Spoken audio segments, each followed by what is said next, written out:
Monitoring and Evaluation. Welcome to the 6th video in the Bessie Advocacy Manual series. All projects, like all advocacy activities and campaigns, must be monitored and evaluated. Let's start with the difference between the two processes. Monitoring is the process of gathering information to measure progress towards advocacy goals. It is useful in an intermediate phase.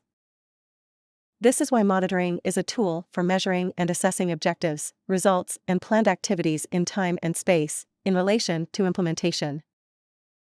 Evaluation, on the other hand, is a process of gathering and analyzing information to determine whether advocacy objectives have been achieved. This is necessary in the final phase. Evaluation, therefore, is the final assessment of the results of an advocacy action in terms of its effectiveness, impact, relevance, and efficiency. The questions to ask are: did we succeed? What have we learned? What are the monitoring objectives? Follow-up enables progress to be measured and correct the established plan, taking into account time, objectives, resources, and changes that have occurred or can be or should be anticipated. What are the focus areas for monitoring? Monitoring is based on the planning and timeline of activities. In general, there are two types of monitoring. Internal monitoring, to measure the level of achievement or attainment of objectives and results, progress in carrying out activities, and the level of budget consumption in relation to activities, and vice versa.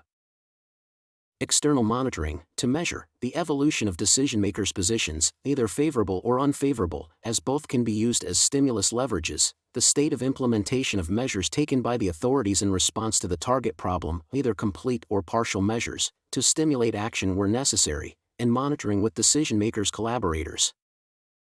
How do you actually carry out the monitoring? For the internal monitoring, organize review meetings with implementation teams.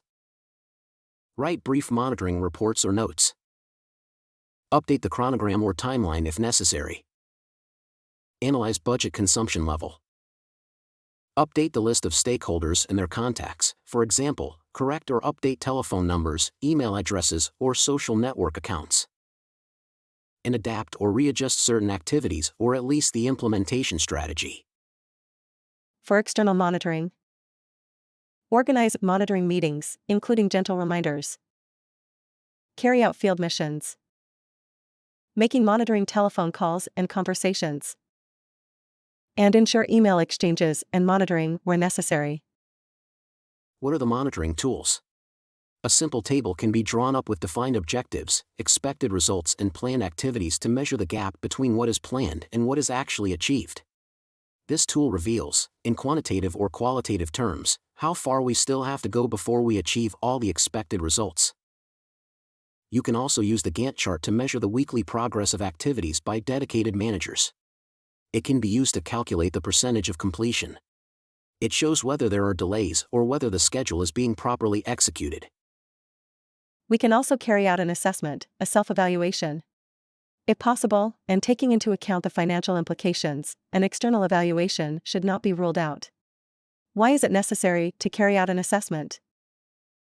In order to determine the extent to which the objective and planned results have been achieved, whether partially, completely, or not at all. Learn from experience, both positive and less positive, and systematize the experience for another action in a logic of experience accumulation. How do you evaluate your own advocacy project? There are a few key points to bear in mind. Without planning, there can be no evaluation. The intervention or action plan is therefore essential for evaluation.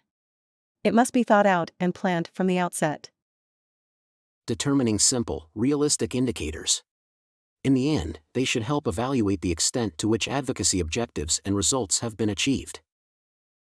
Indicators must be collected at regular intervals. Indicators must be both quantitative and qualitative. They enable both quantitative and qualitative evaluation. Quantitative evaluation is relatively easy, since it is based on figures or numbers.